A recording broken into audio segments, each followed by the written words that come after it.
এবারের নির্বাচন কেউ বন্ধ করতে পারবে না, মির্জা ফখরুল। জামায়াতে আমিরের এক্স পোস্ট, বিতর্কে সাইবার হামলা দাবি করে জিডি। সোমবার খুলনা যাচ্ছেন তারেক রহমান। মুন্সির প্রার্থিতা বাতিল, ব্যাংক ডাকাত ও ঋণ খেলাপিদের জন্য একটি বার্তা। হাসনাত নির্বাচন করতে পারবেন না, হাসনাতের প্রতিদ্বন্দ্বী মুন্সি। মির্জা ফখরুল ইসলাম আলমগীর বলেছেন, কিছু মানুষ বাধা দেওয়ার চেষ্টা করলেও এবারের নির্বাচন কেউ বন্ধ করতে পারবে না। তার ভাষায়, মানুষ জেগে উঠেছে এবং ভোট দেওয়া থেকে কাউকে আর ঠেকানো যাবে না। রোববার ১ ফেব্রুয়ারি বেলা ১১টায় তারা চিহ্ন ঠাকুরগাঁও সদর উপজেলা তারা চিহ্ন মোহাম্মদপুর ইউনিয়নের কাজীপাড়ায় এক নির্বাচনী পথসভায় এসব কথা বলেন বিএনপির মহাসচিব। তিনি বলেন, দীর্ঘ সময় ভোট দিতে না পারা তরুণ ভোটাররা এবার ভোট দিতে মুখিয়ে আছে। সবাইকে সতর্ক থাকার আহ্বান জানিয়ে তিনি বলেন, ভোট কেন্দ্রে পাহারা দিয়ে হিন্দু, মুসলমান, বৌদ্ধ, খ্রিস্টান সবাই যেন নির্বিঘ্নে ভোট দিতে পারে, সে পরিবেশ নিশ্চিত করতে হবে। পথসভায় আবেগঘন মুহূর্ত সৃষ্টি হয় যখন জুলাই অভ্যুত্থানে শহীদ আল মামুনের বোন আনিশা আক্তার সঞ্চিতা তার জমানো একটি মাটির ব্যাংক ও কয়েকটি ডিম মির্জা ফখরুলকে উপহার দেন। উপহার হাতে নিয়ে আবেগাপ্লুত হয়ে তিনি কান্নায় ভেঙে পড়েন। এ সময় তিনি বলেন, বিএনপি যা প্রতিশ্রুতি দেয় তা বাস্তবায়ন করে। বিএনপি ক্ষমতায় এলে কৃষকদের ১০,০০০ টাকা পর্যন্ত ঋণ মওকুফ এবং মা ও কৃষকদের জন্য বিশেষ কৃষি কার্ড চালু করা হবে।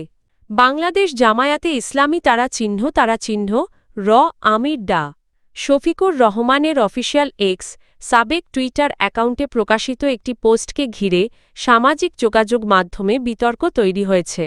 তবে দলটির দাবি, ওই পোস্টটি সাইবার হামলার মাধ্যমে দেওয়া হয়েছিল। ৩১ জানুয়ারি রাতে জামায়াতের কেন্দ্রীয় প্রচার বিভাগ থেকে পাঠানো এক বিবৃতিতে বলা হয়, দলের আমিরসহ কয়েকজন শীর্ষ নেতার সামাজিক যোগাযোগ মাধ্যম অ্যাকাউন্টে পরিকল্পিত সাইবার হামলা চালানো হয়। এর মাধ্যমে আমিরের নামে মিথ্যা ও বিভ্রান্তিকর বক্তব্য প্রচার করা হয়েছে। বিবৃতিতে জানানো হয়, ঘটনার পর জামায়াতের জাতীয় নির্বাচন পরিচালনা কমিটির সদস্য সিরাজুল ইসলাম হাতিরঝিল থানায় একটি সাধারণ ডায়েরি জিডি করেছেন। জানা গেছে, ৩১ জানুয়ারি বিকেলে ডাতে শফিকুর রহমানের ভেরিফাইড এক্স অ্যাকাউন্ট থেকে কর্মজীবী নারীদের বিষয়ে একটি বিতর্কিত পোস্ট প্রকাশিত হয়, যা নিয়ে সামাজিক যোগাযোগ মাধ্যমে ব্যাপক আলোচনা শুরু হয়।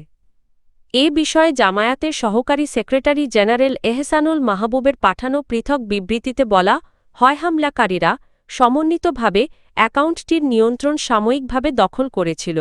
তবে দলের সাইবার টিম দ্রুত ব্যবস্থা নিয়ে অল্প সময়ের মধ্যেই অ্যাকাউন্টের নিয়ন্ত্রণ পুনরুদ্ধার করে এবং অন্যান্য প্ল্যাটফর্মের নিরাপত্তা নিশ্চিত করা হয়। তারেক রহমান বাংলাদেশ জাতীয়তাবাদী দল বিএনপি এর চেয়ারম্যান আগামীকাল সোমবার ২রা ফেব্রুয়ারি খুলনা বিভাগ সফরে যাচ্ছেন। সফরকালে তিনি খুলনা ও যশোরে দুটি পৃথক নির্বাচনী সমাবেশে ভাষণ দেবেন।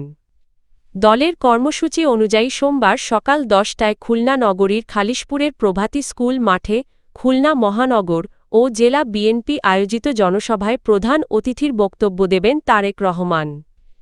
বিএনপির স্থানীয় নেতারা জানিয়েছেন, ২০০৪ সালের পর এই প্রথম খুলনা সফরে আসছেন দলের চেয়ারম্যান। ত্রয়োদশ জাতীয় সংসদ নির্বাচনের আগে তার এই সফরকে গুরুত্বপূর্ণ হিসেবে দেখছেন তারা।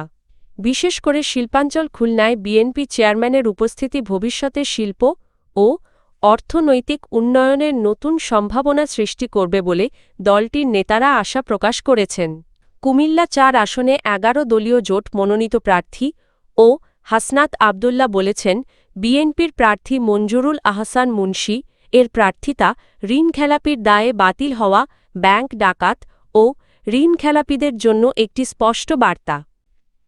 রোববার ১ ফেব্রুয়ারি আপিল বিভাগ মঞ্জুরুল আহসান মুন্সির প্রার্থিতা বাতিলের আদেশ বহাল রাখার পর সাংবাদিকদের কাছে প্রতিক্রিয়ায় তিনি এ মন্তব্য করেন। হাসনাত আবদুল্লাহ বলেন, আপিল বিভাগের এই রায়ে জনগণের বিজয় হয়েছে এবং ব্যাংক ডাকাতির মাধ্যমে কেউ জনগণের ভোট নিয়ে সংসদে যেতে পারবে না। তিনি দাবি করেন, এই সিদ্ধান্ত আইনের শাসনের পক্ষে একটি গুরুত্বপূর্ণ দৃষ্টান্ত। এর আগে কুমিল্লা -4 আসনে বিএনপির প্রার্থী হিসাবে মনোনয়ন ফিরে পেতে মঞ্জুরুল আহসান মুন্সির করা লিভ টু আপিল খারিজ করে দেন আপিল বিভাগ। ফলে তিনি আসন্ন ত্রয়োদশ জাতীয় সংসদ নির্বাচনে অংশ নিতে পারবেন না বলে জানিয়েছেন সংশ্লিষ্ট আইনজীবীরা। রোববার প্রধান বিচারপতি জুবায়ের রহমান চৌধুরী এর নেতৃত্বাধীন বেঞ্চ এই আদেশ দেন। হাইকোর্টের পর সুপ্রিম কোর্টের আপিল বিভাগেও কুমিল্লা 4 আসনে বিএনপি মনোনীত প্রার্থী মঞ্জুরুল আহসান মুন্সি এর প্রার্থিতা বহাল থাকেনি। তার করা লিভ টু আপিল খারিজ করে দিয়েছেন আপিল বিভাগ। ফলে তিনি আসন্ন ত্রয়োদশ জাতীয় সংসদ নির্বাচনে অংশ নিতে পারছেন না। এ আসনে মঞ্জুরুল আহসান মুন্সি ছিলেন জাতীয় নাগরিক পার্টির এনসিপি প্রার্থী হাসনাত আবদুল্লাহের প্রধান প্রতিদ্বন্দ্বী। রোববার 1 ফেব্রুয়ারি প্রধান বিচারপতি জুবায়ের রহমান চৌধুরী এর নেতৃত্বাধীন আপিল বিভাগের পূর্ণাঙ্গ ও নিয়মিত বেঞ্চ এই আদেশ দেন। আদালতের আদেশের ফলে কুমিল্লা -4 আসনে নির্বাচনী সমীকরণে গুরুত্বপূর্ণ পরিবর্তন এলো বলে মনে করছেন সংশ্লিষ্টরা।